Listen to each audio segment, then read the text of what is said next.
Hello, and welcome back to Three Things You Need to Know series.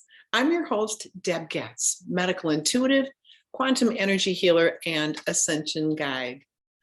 As always, my goal is to teach about the ascension process, healing into the new human, and ways to open our hearts and live as that new human. I'm honored to do this amazing work connecting with the masters, and I know that we all have the potential to live from a higher state of consciousness and achieve vibrant health and thrive in our experience as multidimensional beings of light on Earth. Today, we're going to talk about three things every empath needs to know. We'll discuss ways to determine if you are an empath and also provide you with a few significant keys to navigate in what you may view as your overstimulated world. The first thing we need to know is what an empath is. Empaths are deep-feeling individuals who were born with an innate ability to sense what people around them are feeling. Psychologists use the term empath to define a person who experiences a great deal of empathy, often to the point of taking on the pain of others, usually at their own expense.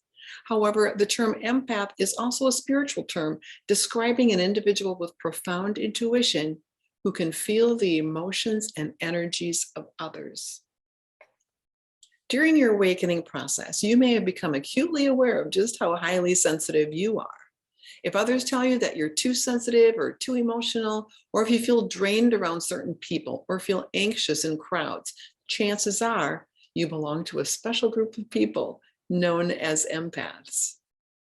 There are many benefits to being an empath. From the human personality perspective, they tend to be excellent friends and magnificent listeners, and they're heart-centered and generous with their time in support of family and friends. Because of your highly intuitive and emotionally intelligent nature, you also make excellent healers. But it can be difficult for you to navigate in your world with stability, maintaining your sense of self.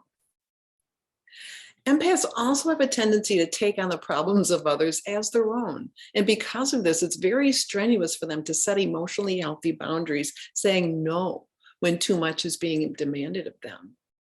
So it's common for empaths to feel drained after spending time around other people.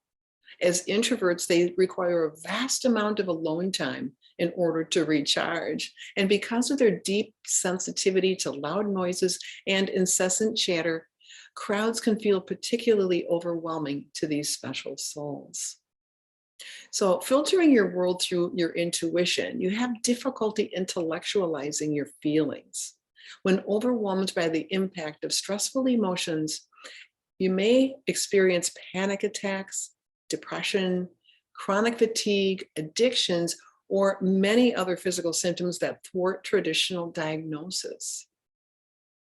So the second part of today's discussion is how to determine if you are an empath. Well, the first thing to do is to notice that when you're in a group of people, you might feel as though you absorb the energy in a room.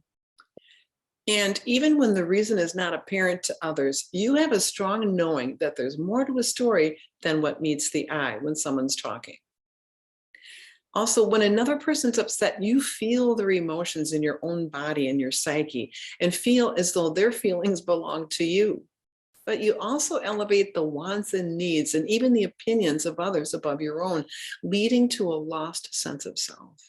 And you can easily become emotionally drained by others and require a lot of time alone to rejuvenate and restore your own energetic field. Also, loud noises, toxic odors, or even excessive talking frazzle your nervous system. Or you might find yourself automatically taking on mannerisms or foreign accents or even the body language of others without even consciously trying.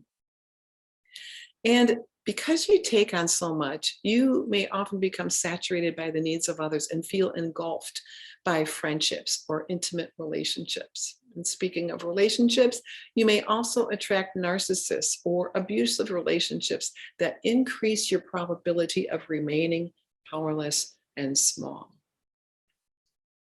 The third thing empaths need to know is how to navigate through your overstimulated world with ease and peace.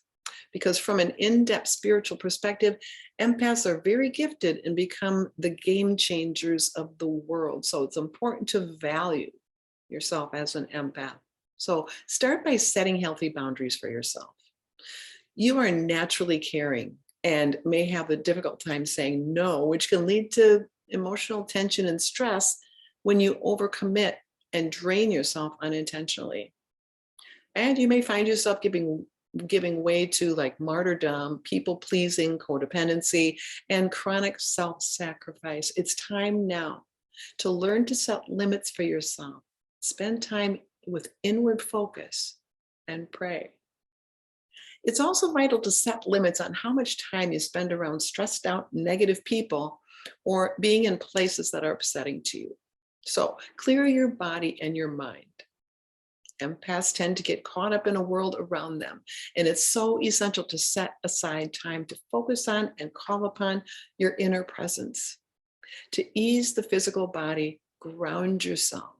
Take hot Epsom salt baths, light candles, play soothing music, and retreat into the depths of your own heart to connect. It's also important to love your ego personality into the submission of this sacred presence within. And what do I mean by that? Well, as an empath, the most crucial piece which is the most crucial piece in the ascension process, it's to express compassion for your emotional ego personality, realizing that you are here on earth as a piece of the divine, both intentionally and purposefully. It's so easy for an empath to feel compassion for another, yet fall short of feeling empathy for themselves. Through experiencing pain, we learn that as a spiritual being, we can take control of our thoughts and tame them. Doing this will calm the inner voice that tells you that you are different from others and don't belong here. Nothing could be further from the truth. Also, when we infuse others' emotions with our own, it's good to realize that what we're going through and feeling may not be ours alone. You're in a world, but you're not of this world. And what you're going through is universal. You're part of the collective and may carry the collective burden. So as a member of the family of light, you are on earth to learn to transmute energies for humanity. So collectively, if we can come to this realization, we can broadcast a new vibration with which others will harmonize, creating peace on earth. Empaths will also benefit by spending time in nature. Nature offers her soothing healing effects for all humans, but particularly for empaths. Because empaths are highly sensitive to their environment, spending time outdoors is an optimal way to release stored feelings, soothe the nervous system, and recharge. Talk to the trees, the animals, and the elementals. You know, whether you live in a location that allows you to walk on a beach, hike in nature, or sit on a park bench, being outdoors is vital to rejuvenating your soul in these ways, especially when feeling overwhelmed or emotionally depleted. It's vital to your nervous system to recognize the blessings and challenges of being an empath on earth at this time. In the end, being an empath can be your superpower.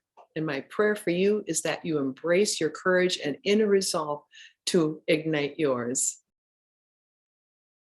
My goal here is always to assist in bringing an end to needless struggles and feelings of separation while moving into a life lived with intentional and masterful purpose.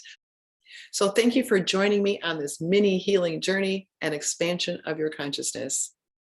It's been very exciting for me to share the series with you, and I hope it brings you the loving guidance that provides healing and the opening of your divine heart. So before you go, please click on that subscribe button below to enjoy even more of these high vibe teachings in the future. We'll see you again soon. From my heart to yours.